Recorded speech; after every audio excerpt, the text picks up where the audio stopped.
So I want you to just close your eyes for a second. Okay, assuming I'm not driving right now. Right, yeah, please don't close your eyes if you're driving. But if you can, I want you to picture the classroom where you learned high school algebra. Oh, man.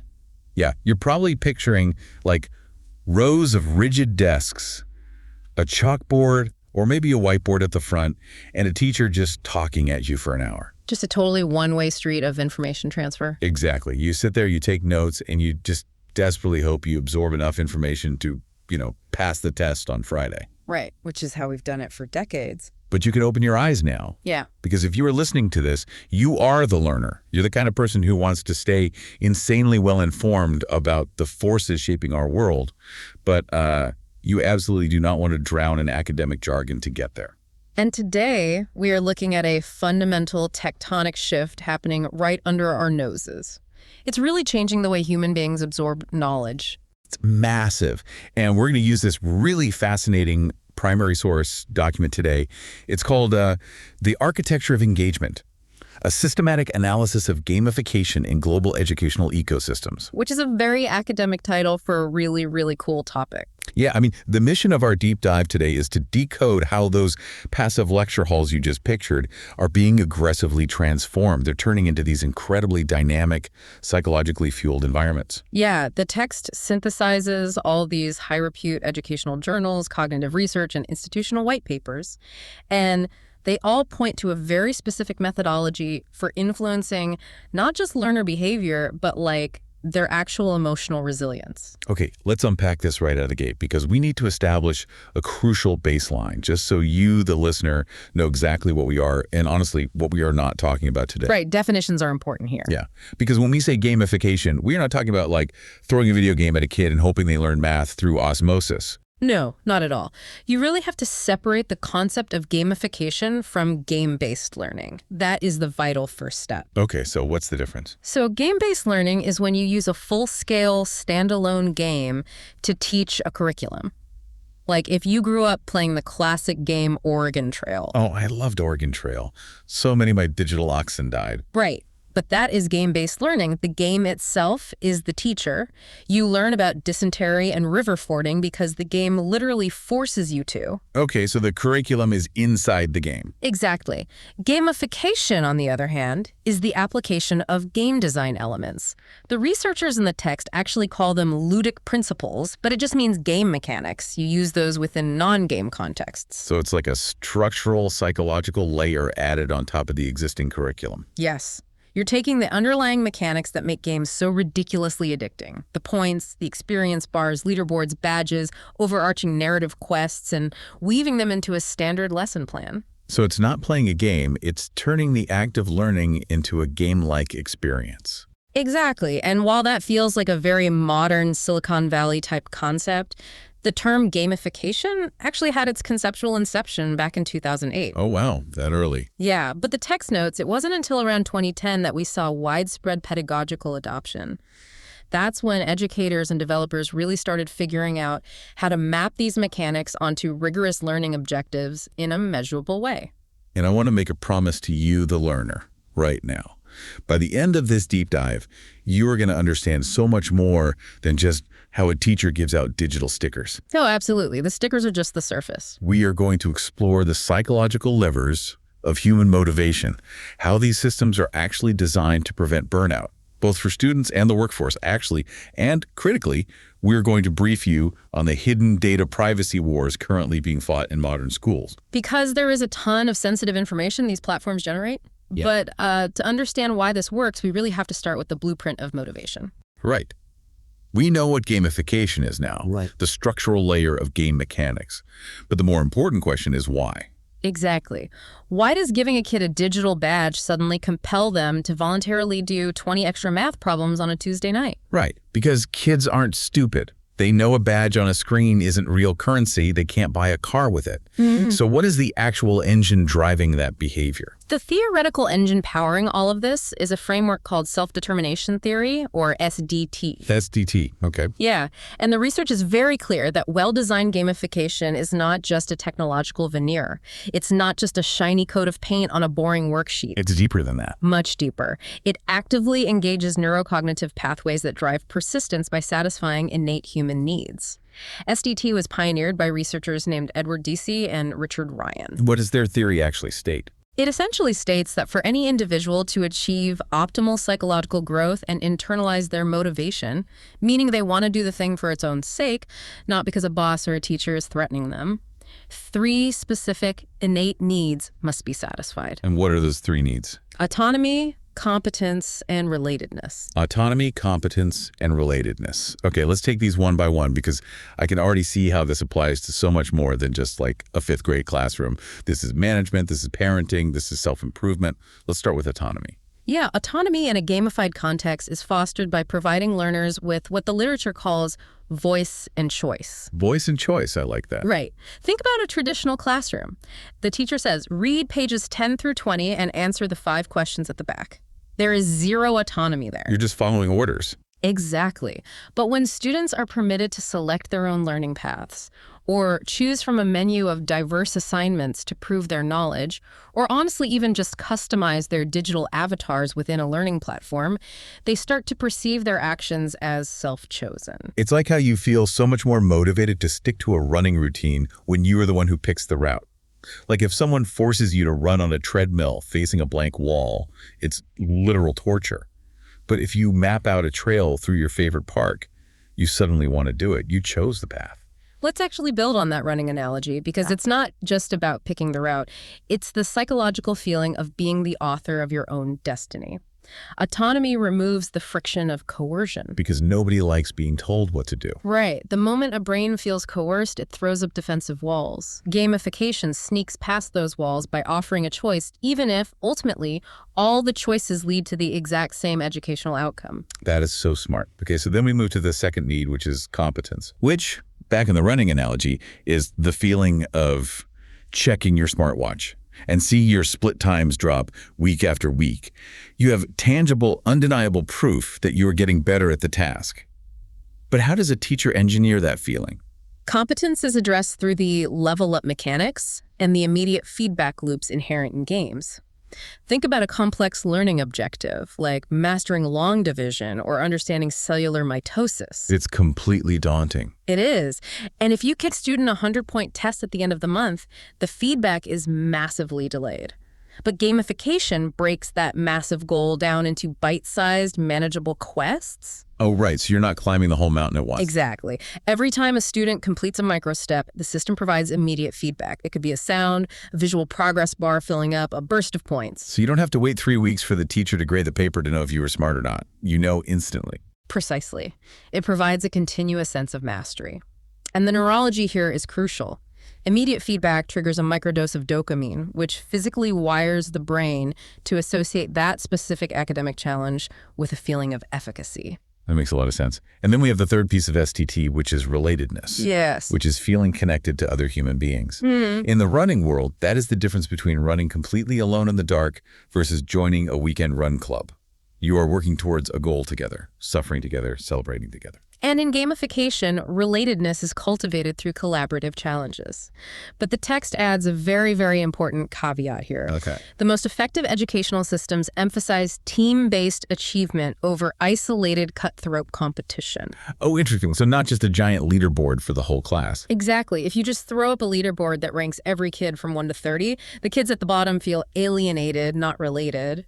The relatedness need is satisfied when the classroom is broken into guilds or teams. Right. So a student realizes, my team needs me to solve this math problem so we can collectively unlock the next part of the story. Exactly. That shared purpose is huge. Okay, I hear all of this. Autonomy, competence, relatedness. It sounds like a beautifully engineered utopia in theory. But I have to push back here because this is where my own alarm bells start ringing a bit. Sure, lay it on me. If we just start bribing students with digital badges, experience points, and little animated confetti explosions on their screens for every single correct answer, aren't we just creating a generation of point junkies? That is a very valid concern. Like, are we conditioning them to a state where they simply will not engage with difficult material unless there is a shiny prize dangled in front of them? That is an incredibly astute pushback. And what's fascinating here is that the researchers highlight that exact danger in the text. It is one of the most critical fail points in bad gamified design. Okay, so they acknowledge it. How do they solve it? It all comes down to the delicate distinction between extrinsic motivation and intrinsic motivation. Right. Extrinsic being external rewards, the points, the grades, the money. Intrinsic being an internal sense of value, doing it for the love of the game, or pure curiosity. Yes. Extrinsic rewards are incredibly effective for initiating engagement. They get the student in the door. If a kid hates reading, a shiny digital badge might get them to actually open the book. It breaks the ice. Exactly. But the long-term sustainability of gamification depends entirely on transitioning that student toward autonomous motivation, where they eventually perform the activity because they find it inherently valuable. And what happens if you just keep throwing points at them forever? If a system relies too heavily on external incentives forever, it triggers a psychological phenomenon known as the over-justification effect. The over-justification effect. How did that work in practice? Let's say you have a student who has a natural intrinsic internal in a subject. They naturally love reading books about dinosaurs. They read them all weekend for fun. Just a classic dinosaur kid. Exactly. Now imagine a well-meaning teacher implements a gamified reading program and starts heavily rewarding that student with points and digital trophies every time they read a dinosaur book. They're getting rewarded for what they already love doing. Right. But the over-justification effect occurs when that external reward actually crowds out the internal joy. The brain starts to subconsciously calculate, wait, if I have to be bribed this heavily to do this activity, it must actually be a chore. Wow. So by adding the points, you effectively kill the natural passion. Yes. The student stops reading for the joy of learning about a T-Rex and starts reading just to get the trophy. That's tragic, honestly. It is. And the real danger is what happens when the school year ends and the gamified platform is turned off. The external reward is gone, but the internal passion has been erased. The student no longer wants to read about dinosaurs at all. That is wild. That is why the text stresses that effective design must map the game elements to the content in a way that highlights the inherent value of the knowledge. The reward shouldn't feel like a bribe for compliance. It should feel like a celebration of genuine mastery. That makes total sense.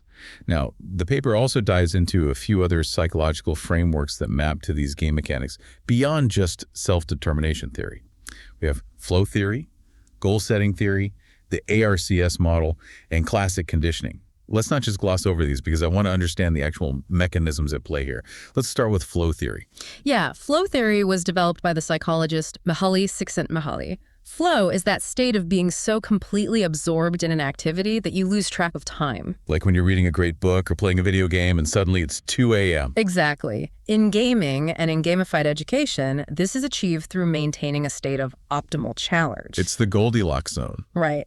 Csikszentmihalyi's research mapped out a grid. If a task is too hard for a student's current skill level, they experience severe anxiety and shut down. But if the task is too easy, they experience boredom and tune out. Flow is the narrow diagonal channel right between anxiety and boredom. Gamified systems use adaptive difficulty to keep the student perfectly in that channel. Okay, and what about goal-setting theory?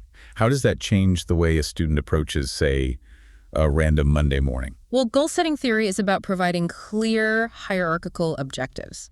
Without gamification, a semester feels like a massive, amorphous block of time. Just endless weeks stretching out ahead of you. Exactly. Goal-setting breaks it down. This is where narrative missions come in. It gives the student a very clear, immediate target to aim for today and a way to benchmark their progress. Makes sense. Then there is the ARCS model. ARCS. Attention, relevance, confidence, and satisfaction. I find this one fascinating because of how it actually manipulates focus. Yeah, developed by John Keller. The ARCS model is a sequential blueprint for keeping someone hooked. Gamification hits the attention phase through mechanics like mystery boxes or hidden unlockables. Oh, let's talk about the mystery box. Yeah. Because that is pure neuroscience, isn't it? It's basically manipulating dopamine. It completely is. The brain actually releases more dopamine in anticipation of a reward than upon actually receiving the reward. Wait, really? The anticipation is stronger than the prize. Yes. If a teacher explicitly says, if you do this worksheet, you get a gold star, the dopamine spike is minimal. The outcome is known. Right. But if a gamified system says, completing this module unlocks a mystery achievement, the student's dopamine spikes wildly because the brain is obsessed with resolving the unknown. That is so devious, but brilliant. It really captures their attention. Then, mapping the content to a real-world scenario builds relevance. Mastering the scaffolded challenges builds confidence, which ultimately leads to deep satisfaction. And finally, classic conditioning. Right. We are talking about Pavlov's dogs. Right. But applied to digital interfaces. Exactly. Classical conditioning in this context is using positive reinforcement like specific engineered audio chimes or visual fireworks on a screen when a student achieves something. Like the little ding when you get an answer right. Right. It strengthens the neurological association with successful academic tasks. The brain literally rewires itself to crave the feeling of solving a math equation because it actually craves that specific chime. It is honestly wild when you look at it laid out like this. It's not just a teacher trying to make history fun. It is a highly engineered, psychologically weaponized ecosystem. Weaponized in a good way, hopefully. Right, hopefully. But that brings us to our next major question. We have established that the psychological hooks are incredibly sharp. The mechanisms make logical sense, but we need to look at the data of engagement. Do these psychological levers actually translate to better academic outcomes? Because, if the psychology works in theory, the empirical data should prove it in practice. And the data does prove it. Quite emphatically, actually. The text doesn't just rely on anecdotes. It relies on a remarkably robust body of meta-analytic evidence. Okay, for the listener, a meta-analysis isn't just one study. It's taking the results of dozens of independent studies, stripping out the biases, and synthesizing them to see the true overarching statistical effect across thousands of people. Correct. It's the gold standard of research. The report highlights a comprehensive meta-analysis of 41 peer-reviewed studies involving over 5,000 participants. So that's a massive sample size. It is, and the results are striking. They identified an overall significant, large effect size for gamification in education. For those who follow statistics, it's a Hedges G of 0.822. Okay, let's pause there and translate that into plain English. For the listener who hasn't taken a stats class in 10 years, myself included, an effect size of 0.822. How big of a deal is that in the world of educational research? It's massive. To put a Hedges G of 0.8 into perspective, in standard educational interventions, an effect size of 0.4 is generally considered to represent a full year's worth of academic growth. Wait, seriously. So if 0.4 is 1 year of growth, an effect size of 0.822 means these gamified systems are effectively doubling the rate of learning. Statistically speaking, yes. It's like a student getting 2 full years of cognitive development in a single school year. That's what the data suggests. It firmly places well-designed gamification as a highly effective instructional method compared to traditional passive approaches. And what's more, the text points out that this positive impact remains remarkably stable across the board. Meaning it doesn't just work for, third graders playing math games on an iPad. Exactly. Whether you are looking at elementary school students or adult learners in higher education, whether it's highly technical STEM fields or the subjective humanities, Right. Gamified interventions consistently outperform traditional instructional methods. That's incredible. Yeah, the research found that the measurement of student outcomes did not significantly moderate these effects. It suggests a nearly universal human benefit. Let's talk about some standout examples from the data because some specific tools showed incredible results in very specific environments. One notable finding was regarding platforms like Kahoot. The meta-analysis found that Kahoot yielded the largest effect sizes when it was integrated into well-designed in-person or blended learning environments rather than purely remote setups. Which honestly makes total sense because if you've ever seen a classroom playing Kahoot, it's electric. It brings that high-energy game show feel right into the physical room. You can hear the groans and the cheers. Yeah, the physical presence amplifies the relatedness aspect we talked about earlier. And there was also some specific data around mathematics, wasn't there? Yes. In the context of mathematics education, game-based learning demonstrated a moderate to large effect on deep cognitive development. Specifically, it fostered what is called adaptive number knowledge and significantly improved students' mental rotation abilities. So it's not just that they're paying attention longer. The actual physical architecture of their cognitive processing is improving. And here's where it gets really interesting to me. The text dives deep into how gamification helps the brain process all this new information. specifically by managing something called cognitive load. Right, cognitive load. It's essentially the amount of working memory resources your brain is using at any given time. Think of working memory like the RAM in your computer. It has a strict limit. Very strict. Traditional lectures can easily overwhelm a student's cognitive load. If a teacher stands up and explains an entire 10-step algebraic process before letting the students even try it, the student's working memory overflows by step 4. It's like trying to drink from a fire hose. The water's hitting you so fast you just shut down and close your mouth, you learn nothing. That's a great analogy. But gamification uses a concept called scaffolding. It delivers information just in time within the context of a game-like challenge. So instead of giving you the 400-page instruction manual for new software at your job and telling you to read it before you start, the system lets you start immediately. And it gives you a tiny pop-up tutorial just for the one specific button you need to press to clear the immediate obstacle in front of you. That is exactly what scaffolding is. You process new concepts without becoming overwhelmed by the total volume of information. And the most advanced gamified systems, these adaptive learning platforms, take this scaffolding to the next level using AI algorithms. They pinpoint the zone of proximal development. The zone of proximal development. Tell me about Vygotsky's concept here, because this is fascinating. Yeah, Lev Vygotsky was a seminal psychologist. He theorized that the best learning happens in a very specific zone, the space between what a learner can do completely independently and what they absolutely cannot do, even with help. So it's the middle ground. Right. The zone of proximal development is that sweet spot where a task is just slightly beyond their current ability, but achievable with a little bit of structural guidance. Okay, so how does an AI gamification platform use that? Adaptive gamified systems monitor a student's real-time performance.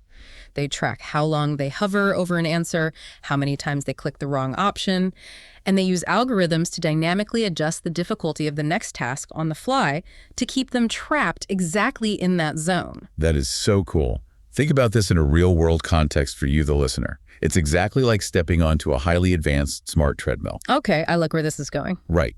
It senses your heart rate, your cadence, your breathing. If it senses your heart rate dropping, it quietly raises the incline so you work a bit harder.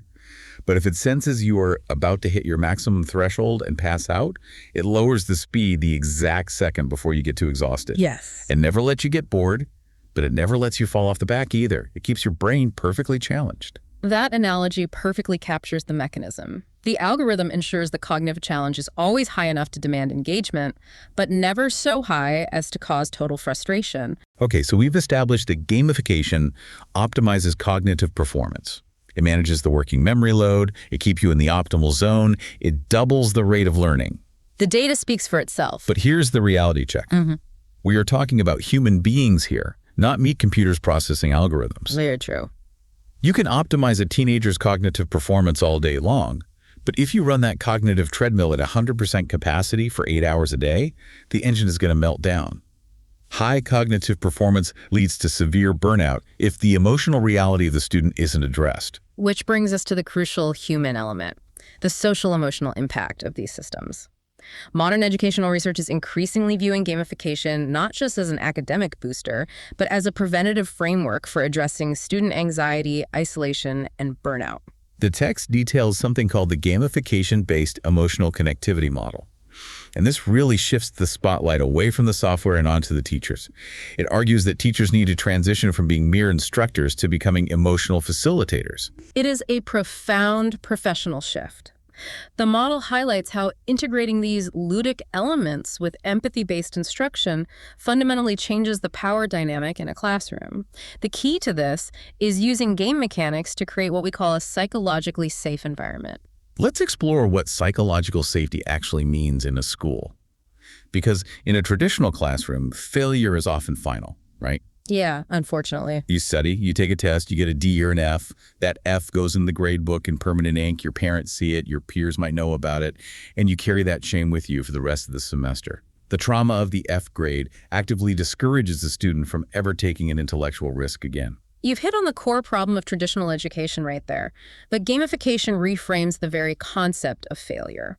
In a gamified system, failure becomes a necessary, expected step toward mastery rather than a source of permanent shame. The paper specifically mentions the use of lives and second chances. Right. Think about playing a difficult video game. When your character fails to jump over a pit and dies, what happens? You just restart the level. Exactly. You don't put the game away forever, hang your head in shame, and accept that you are a failure. You analyze what went wrong, like, I jumped too late. You respawn instantly and you try again. It's iterative learning. Yes.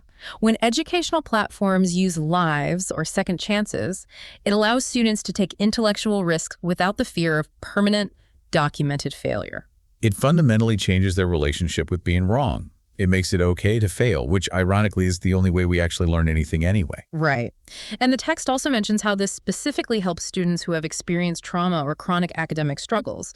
That immediate positive reinforcement provides constant objective validation that they might not be receiving in their home lives or social circles. And this ties into building what researchers call positive psychological capital, or PsyCap. Yes, PsyCap. It's defined by 4 pillars, but the text focuses heavily on hope, resilience, and optimism. A gamified system builds resilience because it mathematically proves to the student that trying again leads to progress. But the paper also issues a major warning here. It's not all endless optimism. There is a psychological trap called the immersion paradox. Yes. The inverted U relationship between immersion and burnout. This is a critical design flaw if it's ignored. Gamification relies on high immersion, right?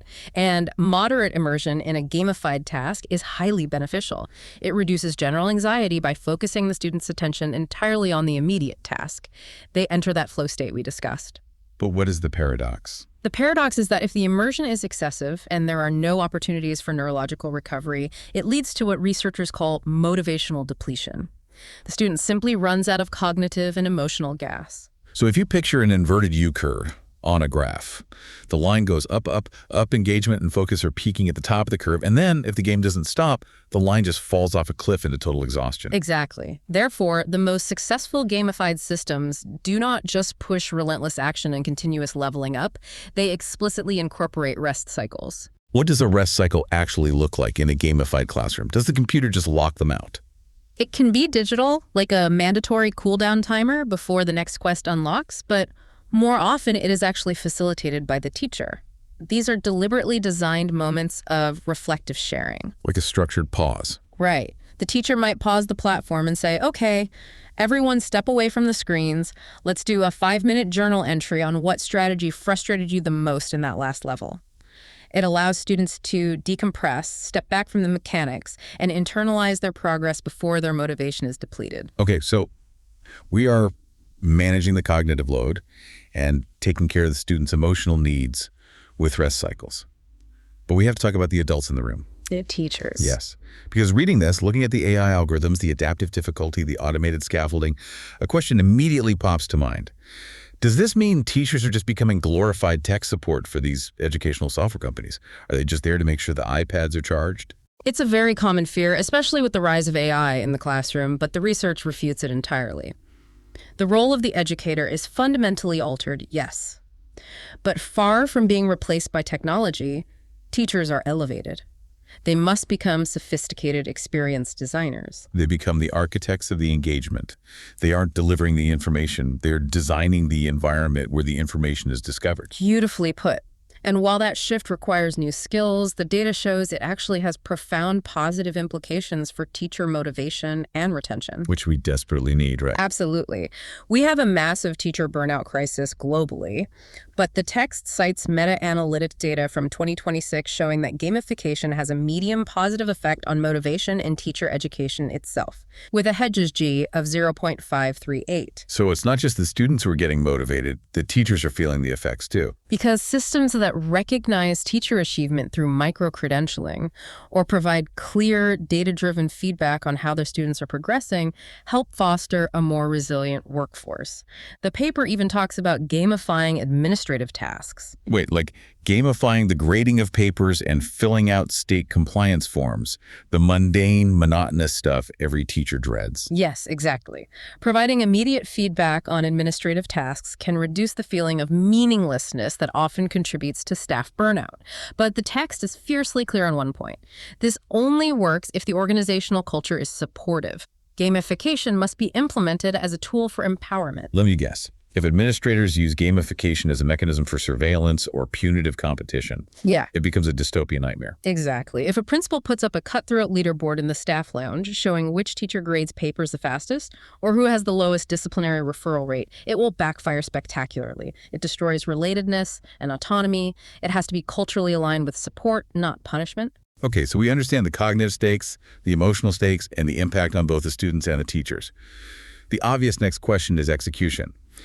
How is this actually built and brought to life in the real world? The practicality of gamification is largely dictated by a school's infrastructure and budget. The text outlines two main pathways: digital frameworks and non-digital or analog frameworks. Let's briefly outline the high-tech digital landscape first, just to see what the bleeding edge looks like. The paper categorizes these into a few distinct tiers. Yeah, first you have classroom response systems. These are tools like Kahoots or quizzes. They are relatively simple. They provide immediate feedback and foster friendly, fast-paced competition. They are high energy and great for engagement. The entry-level stuff. Right. Next level up, you have adaptive learning platforms like Prodigy or Buttle. These use the real-time difficulty adjustment we discussed, wrapping subjects like math or English in massive, narrative-driven RPG worlds. Then there are gamified LMS plugins, LMS being learning management systems like Canvas or Moodle. These act as the centralized hub for an entire school, tracking progress, managing level-based grading schemes, and awarding badges across all of a student's different classes. And finally, the current cutting edge. AI-assisted design tools, such as Brisk Teaching or Your Way. These are tools specifically for the teacher. They use generative AI to reduce teacher workload by helping them quickly build customized, gamified content tailored to the diverse needs of their specific classroom. So that is the digital side. It sounds expensive and heavily reliant on tech. So I have to step in with a very practical challenge here. What about the digital divide? A huge issue. Right. What if a school district's budget is completely tapped out? Right. The Wi-Fi is terrible, and they can't afford a 1-to-1 iPad ratio for their students. Or on the flip side, what if you have parents who are actively demanding less screen time for their kids, which is a massive trend right now in affluent districts? This is where the research takes a fascinating and deeply encouraging turn. High-tech solutions are not the only effective way to gamify instruction. In fact, non-digital or lo-fi analog gamification remains a high-impact, low-threshold solution. The power of lo-fi gamification. I love this part of the text. Tell me how a teacher executes this psychological framework without a single screen in the room. It relies on physical game mechanics and imaginative framing. The paper outlines several highly effective analog strategies. For example, framing standard homework as narrative quests. Right, so instead of saying, read chapter 4 and answer the 5 questions at the end, the assignment is framed as a mission within a larger classroom story. Exactly. Like a history lesson about the American Revolution becomes a spy mystery. The students are couriers who must unlock the hidden message by mastering specific dates and historical events. Yes. The content is exactly the same, but the framing changes the student's psychological relationship to it. Another great lo-fi tool is the active listening bingo sheet. How's that work? Well, to promote engagement during a traditional lecture, a teacher provides a bingo sheet filled with key vocabulary or concepts. The students have to listen intently to mark off their squares. It gamifies the simple act of paying attention. But wait, let me push back on this. You mentioned physical badges and stickers on a classroom wall of fame. How is this analog gamification any different from what kindergarten teachers have been doing since the 1950s? They've always given out gold stars for good behavior. Why are we suddenly dressing it up in academic jargon and calling it gamification? That is a brilliant question. The difference lies in the systematic mapping of the mechanics versus random rewards. Okay, explain that. A gold star in 1950 was often an arbitrary reward for compliance. Sit still, get a star. Analog gamification is an interconnected system. The physical sticker isn't just a pat on the head. It represents experience points that unlock the next tier of a semester-long narrative. It provides agency. So it's the difference between a random tip jar and a structured salary with a defined career ladder. Exactly. Which leads to the fourth analog strategy, choice-based leveling. A teacher hands out an assignment, but allows students to choose which level of difficulty they want to attempt. Level 1 covers the basics for a passing grade. Level 3 requires deep critical thinking, but offers double the XP. It gives them that autonomy we talked about in self-determination theory. And here's the surprising insight from the text that honestly blew my mind.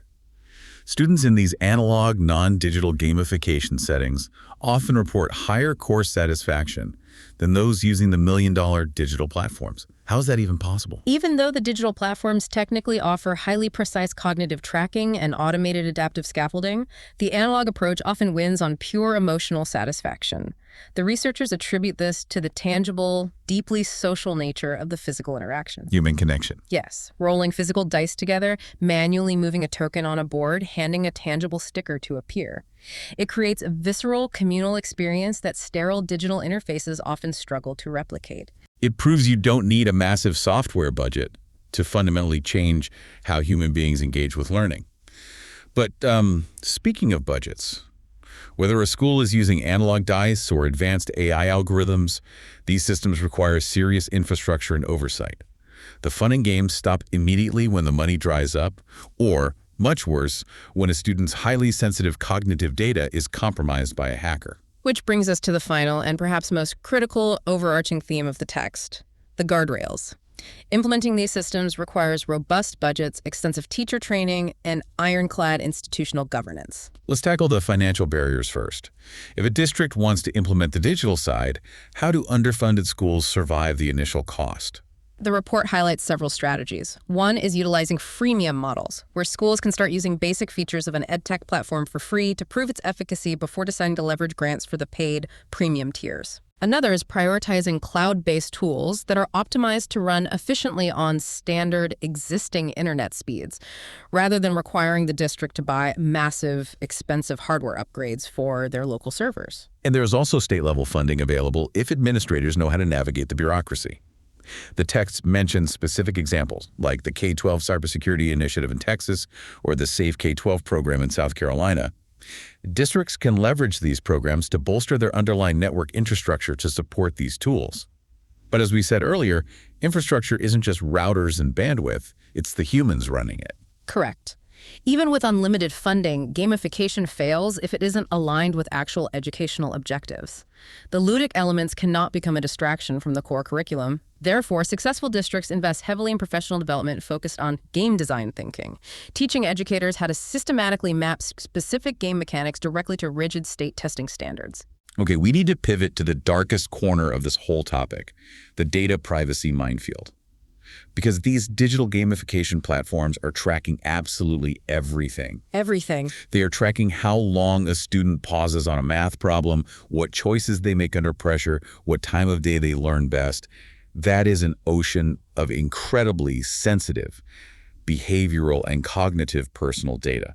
If we connect this to the bigger picture, in the modern era of AI and big data, the ethical and legal implications of using these platforms are absolutely paramount. School districts are navigating a labyrinthian regulatory landscape to protect children from corporate data harvesting. The two big acronyms of the text that govern this are FOPA and COPA. Yes. FERPA is the Family Educational Rights and Privacy Act, which is a federal law that protects the privacy of student educational records. COPA is the Children's Online Privacy Protection Act, which mandates that digital vendors must obtain verifiable parental consent before collecting any personal data from children under the age of 13. And the text highlights a major legislative shift happening right now in 2026. Many states have introduced stringent new laws that shift the default legal framework from opt-out to opt-in consent for any data usage that goes beyond immediate local educational purposes. This is a massive structural change for the industry.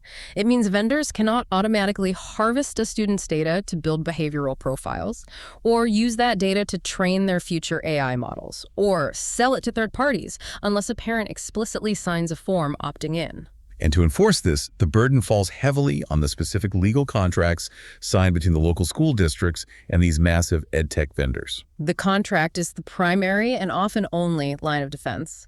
The text lays out 9 mandatory contract clauses that administrators absolutely must demand to protect student data. Let's not just read a list here. Let's walk through the actual life cycle of a student's data to see why these matter. Let's say a school signs a vendor and a kid logs in to do a math quest. Who actually owns that interaction? That is the first major battleground. The contract must have a strict data ownership clause explicitly stating that the school district owns all the data. The vendor is merely a temporary custodian. Okay, but the vendor is still holding the data on their massive cloud servers. What's stopping them from using that math problem data to figure out the kid's learning style, building a shadow profile, and serving them targeted ads for private tutoring services on social media? Which brings us to the usage limitations clause. The contract must dictate that data may only be used for the agreed-upon immediate educational purpose. Absolutely no behavioral profiling and no advertising. Fast forward a few years. The student graduates or the district cancels the software subscription. Does the company just get to keep the data forever? No, and this is where the data deletion clause is vital. It requires the mandatory immediate deletion of all student data and all backup servers the moment the contract is terminated. Furthermore, the vendor must provide legally binding proof of deletion. But while the data is still active, how do we stop hackers? Schools are massive targets for ransomware. That is covered by the Security Procedures Clause, which outlines detailed technical requirements for how the data must be encrypted, both when it is resting on the servers and when it is in transit over the network. But breaches still happen. When they do, does the company have to tell the school? Yes, through the Breach Notification Clause. And the text highlights a specific time rule, the 72-hour rule. The vendor has a legal obligation to notify the school district immediately, defined as within 72 hours of any unauthorized access. What if a parent wants to see exactly what the platform has gathered on their child? The Rights Access Clause ensures there are clear, immediate mechanisms in place for parents and students to access, review, and if necessary, legally correct their personal data held by the vendor. Here is a tricky one. EdTech companies rarely build everything themselves. They use Amazon Web Services for hosting or Google for analytics. Do those third parties get the data? This is a huge loophole that must be closed with sub-processor transparency and joint compliance clauses. The contract must fully disclose who these third parties are and formally guarantee that these sub-processors are legally bound to the exact same strict FERPA and COPPA privacy rules as the main vendor. And lastly, how does a school actually prove the company's doing any of this and not just lying on the contract? The district must retain audit rights. They must have the legal authority to conduct independent third-party security audits of the vendor systems to verify compliance. That is a formidable legal shield. But the text also points out that the school's own internal IT department has to harden their local networks, right? You could have a great contract, but if a teacher's password is password 123, the data is gone. Absolutely. The technical requirements for local secure deployment are stringent. The text lists implementing multi-factor authentication, or MFA, for all staff.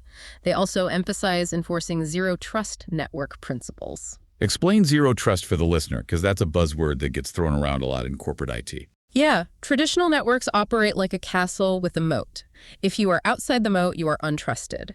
If you get past the moat and are inside the castle-like logging into the school's Wi-Fi, you are implicitly trusted and can access anything. Zero trust assumes the castle has already been breached. Oh, wow. It means the network doesn't trust a device just because it's inside the school building. It verifies every single action, every single file request, every single time, regardless of who is asking. Add in endpoint detection and response, or EDR software, to monitor all school-issued laptops, and removing local administrator rights so a student can't accidentally install malware. And you start to see how massive the IT burden is to run these gamified systems safely. It is a heavy lift. But to give our listeners some actionable peace of mind, the text does highlight tools that are doing it right. Organizations like Common Sense Media conduct independent privacy evaluations based on a massive 200-point rubric. And several platforms have passed with flying colors. Prodigy Education, which provides that narrative-driven RPG for math and English, received the Common Sense Privacy Seal. Bottle Learning, the 3D math gameplay platform, earned a 93% privacy rating and is specifically noted for their transparent data deletion policies. Brisk Teaching also earned a 93% privacy rating for their AI-powered lesson plan creation. And Your Way Learning, another AI platform, earned a 93% rating specifically because it was designed with a human-in-the-loop approach. Human-in-the-loop, meaning the AI doesn't just talk directly to the child. The AI generates the gamified content, but a human teacher must review and approve all outputs before they ever reach a student's screen. It proves that you can have high-tech, highly engaging gamification without sacrificing the ethical guardrails. It is possible, but it requires intentional, vigilant design at every level, from the psychology to the pedagogy to the cybersecurity. So what does this all mean? We have covered a massive amount of ground today. We've explored the architecture of engagement, the dopamine loops of mystery boxes, the statistics of cognitive growth, and the legal battles over data privacy. And why does this matter to you, the learner? It matters to everyone. It does. It matters because whether you are navigating your own continuous learning journey, whether you are trying to motivate a team at your workplace, or whether you are raising children in an increasingly digital world, understand the mechanics of motivation changes everything. Completely.